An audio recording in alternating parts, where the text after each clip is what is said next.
A paz do Senhor para você, minha irmã, a paz do Senhor para você, meu irmão, que Deus te abençoe em nome de Jesus. E hoje nós estaremos dando sequência a mais um capítulo do livro de Gênesis, e hoje nós estaremos falando um pouquinho a respeito do capítulo 33. E nós vamos ler apenas do versículo 1 ao versículo de número 4. Nós não vamos fazer toda a leitura, até porque o tempo não nos permite. Se você puder acompanhar na sua Bíblia.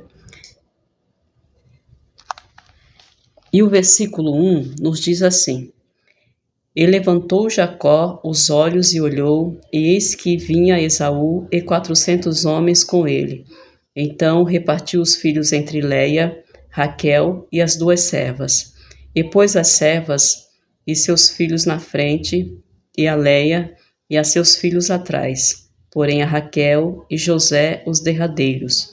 E ele mesmo passou adiante deles, e inclinou-se à terra 7 vezes, até que chegou seu irmão. Então Esaú correu-lhe ao encontro e abraçou-o, e lançou-se sobre o seu pescoço, e beijou, e choraram. Antes de nós fazermos aqui uma pequena explanação desses versículos, desse texto bíblico, eu gostaria de fazer aqui um breve sumário do capítulo 33 de Gênesis. Nós observamos que do versículo 1 ao versículo de número 15, vai nos mostrar a reconciliação entre os 2 irmãos, Esaú e Jacó. E dos versículos 16 ao versículo de número 19, nos mostra o momento em que, após a reconciliação, ambos eles seguem caminhos diferentes. E no versículo 20, vai nos mostrar, nos relata ali o momento em que Jacó, ele levanta um altar ao Deus de Israel. Então, tendo falado isso, observe que aqui Jacó, ele está se preparando para ir ao encontro de seu irmão Esaú, que já estava se preparando também para encontrar-se com Jacó. Esaú vinha com 400 homens. E aqui nos versículos que nós vemos, que nós lemos, melhor dizendo, nós podemos observar que nessa preparação que Jacó está fazendo, ele está então organizando a sua família. Ele coloca em grupos a sua família. Então ele dispõe ali as servas e seus filhos. Em seguida ele coloca Léia e seus filhos. E por último ele dispõe ali então Raquel e seu filho José. Após ele ter organizado as suas famílias desta forma, ele vai à frente para ir ao encontro de Esaú e buscar ali então a reconciliação, A reconciliação por quê? Porque Jacó, ele havia prejudicado seu irmão Esaú, trazendo um grande desgosto para a vida do seu pai Isaque. Jacó havia então cometido engano, havia enganado então Esaú, também enganado seu pai Isaque. E a Bíblia nos fala que nós devemos honrar a Deus, amar a Deus sobre todas as coisas e o próximo como a nós mesmos. Quando Jacó, ele, por causa de questões, de uma questão familiar, ele buscou tomar para si a bênção da primogenitura, ele o fez enganando seu pai e enganando também a Esaú. Isso trouxe um grande sentimento de ódio no coração de Esaú, a ponto dele agora estar buscando Jacó para querer tirar a vida de Jacó, de seu irmão, e para querer destruir então a vida de seu irmão.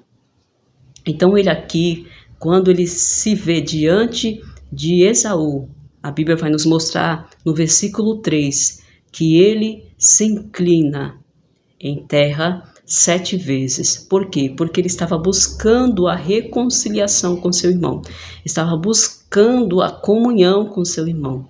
Já havia se passado muito tempo, praticamente mais de 20 anos, Mas Jacó, na direção de Deus, ele está aqui na direção de Deus, ele estava em Padã Arã. Deus disse para ele que saísse de Padã Arã e voltasse para a terra de seus pais, para Canaã, porque Deus ainda havia de abençoá-lo grandissimamente, que foi uma promessa que Deus havia dado ao seu avô Abraão. Então ele aqui na direção de Deus, ele saiu com a bênção de Deus, e Deus disse que iria ser com ele e queria fazer bem a ele. Então, nesse encontro que está acontecendo aqui, Deus havia trabalhado no coração tanto de Jacó como no coração de Esaú. Observe que Jacó, buscando então retratar essa situação, buscando o perdão do seu irmão, de voltar a ter comunhão com seu irmão, ele se inclina em terra em sinal de respeito ao seu irmão. Porque todo aquele que é nascido de novo, irmão, irmã, querida igreja do Senhor, né? Você que está ouvindo esta palavra, todo aquele que recebeu a Jesus Cristo verdadeiramente na sua vida, ele vai buscar ter uma vida de comunhão com seus irmãos, ter uma vida de comunhão com o seu Deus. Não dá para dizer que nós amamos a Deus se nós aborrecemos o nosso irmão, né? Como diz a palavra de Deus. Como você diz que ama a Deus se aborrece a seu irmão.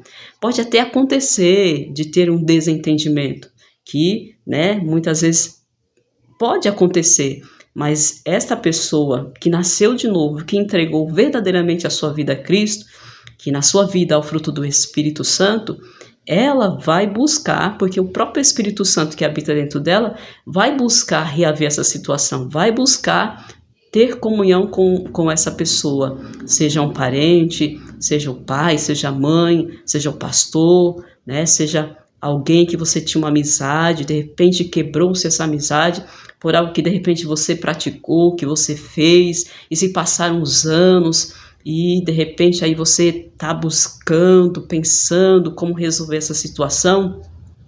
Ore a Deus. Peça para Deus preparar um momento certo para que você possa ir lá conversar com essa pessoa, ir lá tratar esse assunto com essa pessoa, por mais delicado que seja. Deus é especialista em trabalhar nos corações dos homens. Ele sabe fazer todas as coisas, como Deus aqui preparou o coração tanto de Jacó, como também de seu irmão Esaú. Porque Esaú, ele estava pronto, ele estava preparado para destruir a vida de seu irmão Jacó. Mas Deus foi na frente, Deus foi preparando todas as coisas, e Deus foi quebrantando o coração de Esaú. A ponto de quando eles se encontram aqui, nós observamos no versículo 4 que o que acontece ali?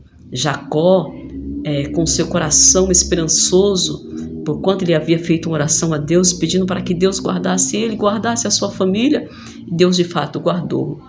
Com seu coração tão pronto para poder receber o perdão do seu irmão, e ali Deus já havia quebrantado o coração de Esaú. Não havia mais espaço então para mágoas, para ressentimentos, para amargura, para aquilo que trouxe grandes marcas ruins na vida de Esaú. Mas havia agora um coração pronto para reatar o relacionamento entre aqueles dois irmãos. E de fato assim aconteceu, como nós observamos no versículo 4. Olha, observem só que quando nós queremos retratar com alguém alguma situação que de repente nós cometemos contra alguém, né?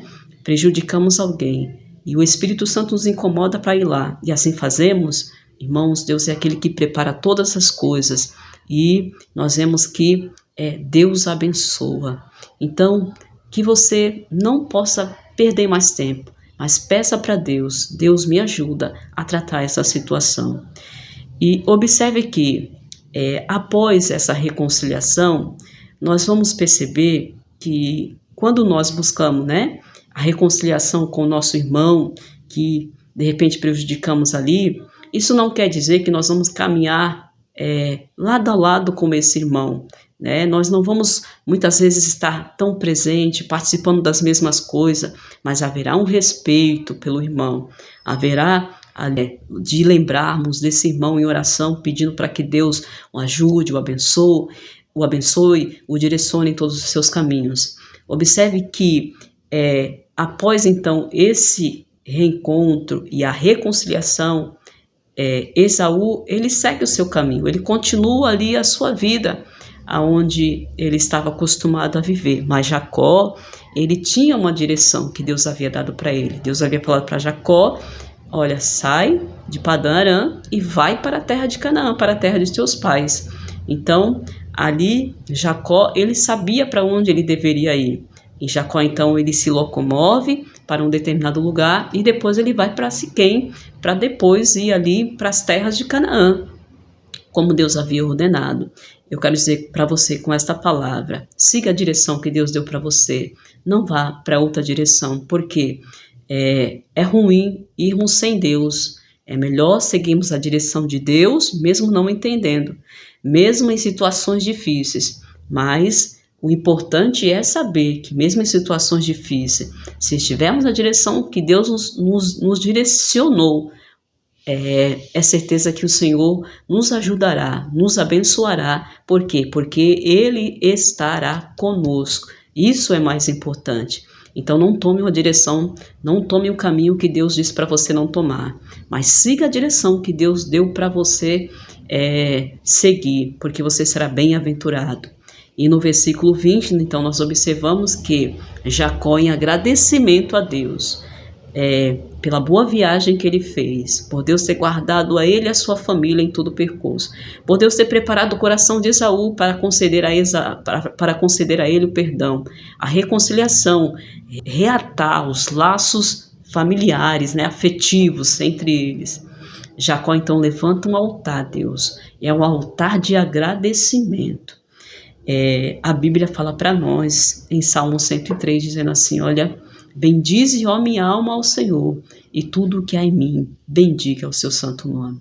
Então, eu quero dizer para você, meu irmão, para você, minha irmã, seja grato a Deus por tudo quanto o Senhor já fez na sua vida, pelas providências que Ele trouxe para você, pelas portas que Ele abriu, até mesmo pelas portas que Ele fechou. Muitas vezes foi um livramento que nem você sabia, mas o Senhor estava em todo o tempo te guardando. Agradeça a Deus pela maior bênção que o ser humano pode receber na sua vida, que é a salvação, que há em Cristo Jesus, nosso Senhor e Salvador. Que nós possamos ser agradecidos a Deus por tudo quanto Ele tem feito na nossa vida. Que Deus abençoe a sua vida, que você possa ficar com esta palavra no seu coração, em nome de Jesus. Amém.